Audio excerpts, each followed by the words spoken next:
أعوذ بالله من الشيطان الرجيم. بسم الله الرحمن الرحيم.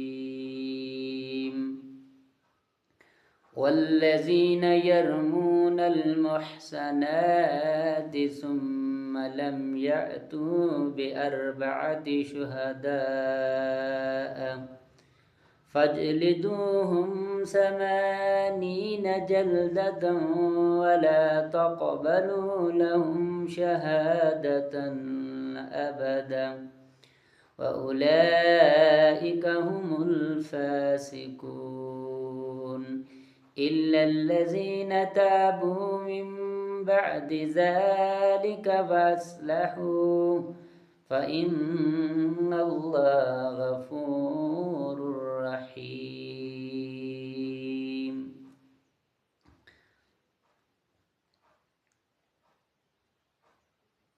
پچھلی دو ویڈیو کے اندر ہم نے جو سورہ نور کا ترجمہ و تفسیر شروع کیا تھا، پہلے ٹاپک کے اندر ہم نے پڑھا تھا کہ جو مرد اور عورت غیر شادی شدہ اگر زنا کرتے ہیں تو ان کو بطور سزا 100 کوڑے مار دیے جائیں، اور جو شادی شدہ ایسا کام کریں تو ان کی سزا ان کو سنسار کیا جائے، رجم کیا جائے. اور دوسری آیات کے اندر ہم نے پڑھا تھا کہ جو زانی مرد ہوتے ہیں وہ زانی عورت سے شادی کرے، زانی عورت صرف زانی مردوں کے لیے. اور آج کا ہمارا سبق جو ہے کہ لوگ جو بعض عورتوں کے اوپر، نیک مومن عورتوں کے اوپر مرد جو ہیں تہمتیں لگا دیتے ہیں، اور اسی طرح عورتیں بعض مومن مردوں کے اوپر تہمتیں لگا دیتے ہیں، تو ان کے لیے کیا سزا ہے. پہلے ہم اس کا ترجمہ پڑھتے ہیں کہ والذین یرمون المحصنات، اور وہ لوگ جو پاک دامن عورتوں کے اوپر تہمت لگا دیتے ہیں. ثم لم یأتوا بأربعۃ شہداء، پھر اگر وہ 4 گواہ پیش نہ کر سکیں اس تہمت کے اوپر، فجلدوہم 80 جلدۃ، ان کو 80 کوڑے مارے جائیں. یعنی جو مرد یہ دعویٰ کرے کہ فلاں عورت نے، میں نے اسے دیکھا وہ بدکاری کر رہی تھی، اب اسے کہیں کہ 4 گواہ پیش کرے. اگر اس کے پاس 4 گواہ نہیں ہیں تو اسے 80 کوڑے بطور سزا مارے جائیں گے. ولا تقبلوا لهم شہادۃ ابدا، اور کبھی بھی پھر اس بندے کی گواہی کسی چیز کے اندر قبول نہیں کی جائے گی. وَأُولَئِكَ هُمُ الْفَاسِقُونَ، فرمایا یہی لوگ فاسق اور گنہگار ہیں.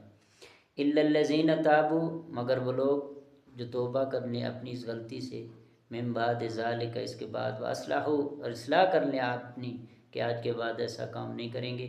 فَإِنَّ اللَّهَ غَفُورٌ رَحِيمٌ، پھر اللہ تبارک و تعالیٰ کی ذات بہت زیادہ بخشنے والی، رحم کرنے والی. تو آئیے دیکھتے ہیں کہ جو مرد پاک دامن نیک عورتوں کے اوپر تہمت لگا دے کہ میں نے عورت کو دیکھا وہ بدکاری کر رہی تھی، فلاں مرد کے ساتھ دیکھا، اب اس کے اوپر تہمت ہے، نیک ہے، پاک دامن ہے، اللہ والی ہے، تو اب اس بندے سے کہا جائے گا کہ آپ 4 گواہ ہمیں پیش کریں، کو گواہی دے کہ واقعتاً جو کچھ آپ نے دیکھا انہوں نے بھی دیکھا. لیکن اب وہ بندہ کہتا ہے میرے پاس گواہ نہیں ہے، 4 گواہ پیش نہیں کر سکتا، اکیلے کہتا ہے میں نے یہ کام کرتے دیکھا ہے. فرمایا پھر اس کی سزا ہے کہ اسے 80 کوڑے بطور سزا مار دیے جائیں، یہ اس کے لیے سزا ہوگی. فرمایا یعنی زنا کی تہمت اگر مرد عورت پر لگاتا ہے اس کے لیے سزا ہے. اسی طرح عورت اگر ایک نیک بندہ ہے، کوئی اللہ کا ولی ہے، اس کے اوپر یہ تہمت لگا دیتی ہے، وہ بھی اگر 4 گواہ پیش نہیں کرتی اس کے اوپر بھی اسی طرح اطلاق ہوگا، اسی طرح اسے بھی 80 کوڑے مار دیے جائیں گے. یعنی زنا کی تہمت، اور یہی حکم پاک دامن مردوں پر بھی زنا کی تہمت لگانے کا. اور شریعت کے اندر، شریعت کی اصطلاح میں اس تہمت تراشی کو قذف کہا جاتا ہے، یہ جھوٹی تہمت ہے.